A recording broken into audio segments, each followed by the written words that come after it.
Faut croire en l'amour et réussir son couple sans croire en Dieu. Installe-toi 2 minutes, c'est le sujet du jour. Disclaimer, spoiler alerte, alerte pour les deux de cuits qui sont pas capables d'encaisser une divergence.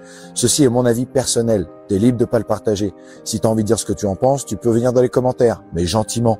Sinon, t'es libre aussi de tracer ta route et de préférence sans faire de bruit pour pas faire tout le monde. Donc, est-ce qu'on peut croire en l'amour et réussir son couple sans croire en Dieu? Techniquement, oui.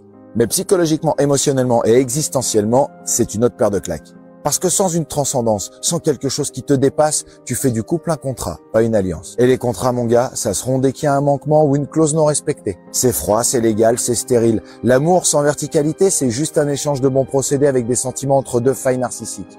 Quand tu crois pas en Dieu ou en tout cas en rien de plus grand que toi, tu poses ton couple sur quoi? Sur l'autre? Sur toi-même? Mais l'autre est faillible, changeant, instable. Et toi, t'es pas plus fiable. Je te le dis avec tendresse, ton cœur est une girouette émotionnelle qui tourne au gré de ton confort. Croire en Dieu, c'est pas forcément réciter des psaumes.